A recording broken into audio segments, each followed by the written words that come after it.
Human के blood में दो तरह की फैट रहती है, एक कोलेस्ट्रॉल और दूसरी ट्राइग्लिसराइड। ब्लड में इन दोनों फैट्स के स्तर बढ़ने पर ओबेसिटी होने के साथ साथ हार्ट अटैक और ब्रेन क्लॉट का खतरा बढ़ जाता है। बढ़े हुए कोलेस्ट्रॉल और ट्राइग्लिसराइड के इलाज में होम्योपैथी और एलोपैथी के डॉक्टर्स दवाई तो एक जैसी ही देते हैं, लेकिन होम्योपैथी के कुछ डॉक्टर देसी घी खाने की सलाह भी दे देते हैं, जबकि एलोपैथी के डॉक्टर्स घी और तेल खाने के लिए मना कर देते हैं। मॉडर्न न्यूट्रिशनल साइंस के अनुसार दोनों ही सलाह ठीक नहीं है। इस वीडियो में जानिए कि कौन सी फैट टोटल कोलेस्ट्रॉल को कम करती है और कैसे बढ़े हुए कोलेस्ट्रॉल और ट्राइग्लिसराइड के स्तर को अपने फूड से ही नियंत्रित किया जा सकता है। हैक न्यूट्रिशन की इस वीडियो में आपका स्वागत है। नमस्कार, मैं पुरुषोत्तम त्यागी, फंक्शनल फूड एजुकेटर। ब्लड में उपस्थित टोटल कोलेस्ट्रॉल का 20% फूड से आता है, जबकि 80% शरीर स्वयं बनाता है। कोलेस्ट्रॉल भी एक तरह की फैट ही है। फैट को एक्सरसाइज से बर्न किया जा सकता है, लेकिन कोलेस्ट्रॉल को एक्सरसाइज से बर्न नहीं किया जा सकता।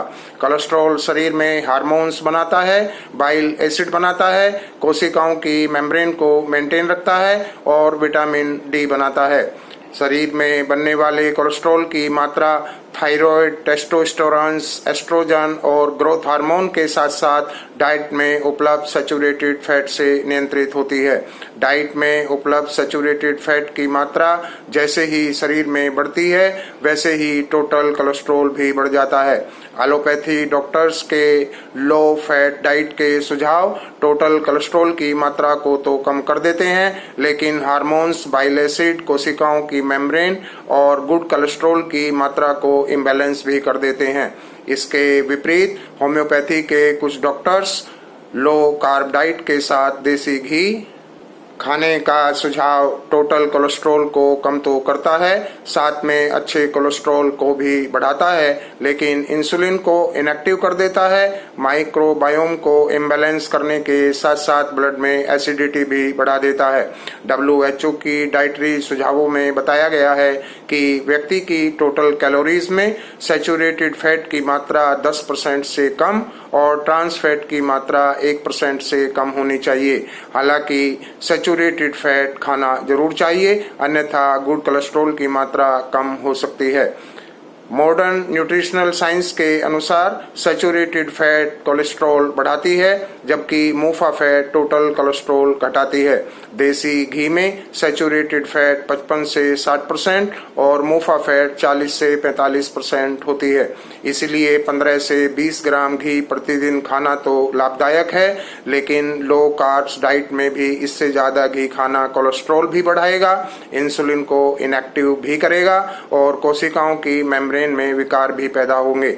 आयुर्वेद में देसी घी से स्वास्थ्य लाभ का आधार मात्र इसमें उपस्थित 40% मुफा फैट ही है, जबकि ऑलिव ऑयल में मुफा फैट 73% है। फैट का मुख्य आधार घी है, जबकि मेडिटेरियन डाइट में फैट का मुख्य आधार ऑलिव ऑयल है। यही कारण है कि इंडियन डाइट की तुलना में मेडिटेरियन डाइट को ज़्यादा अच्छा माना गया है। कोलेस्ट्रॉल को फूड से नियंत्रित करने के लिए आपकी डाइट में हार्मोन्स बैलेंसिंग फूड जैसे पालक, ब्रोकली, अलसी के बीज, चिया सीड्स और साथ में मुफा रिच फूड्स जैसे बादाम, ऑलिव ऑयल, मूंगफली, काजू और साथ में अश्वगंधा, मुलेठी, कलौंजी, चना, किनोवा के साथ साथ हाई प्रोटीन के अनाज भी शामिल होने चाहिए। एलोपैथी डॉक्टर के कहे के अनुसार अगर आपने मुफा फैट रिच नेचुरल फूड नहीं खाए और हाई कार्ब्स फूड खाए तो टोटल कोलेस्ट्रॉल भी कम नहीं होगा और दूसरे कई रोग भी आपको लग जाएंगे। इस वीडियो में दी गई सभी जानकारी रिसर्च जर्नल के नए तथ्यों पर आधारित है। अगर वीडियो पसंद आए तो लाइक और सब्सक्राइब अवश्य करें। धन्यवाद।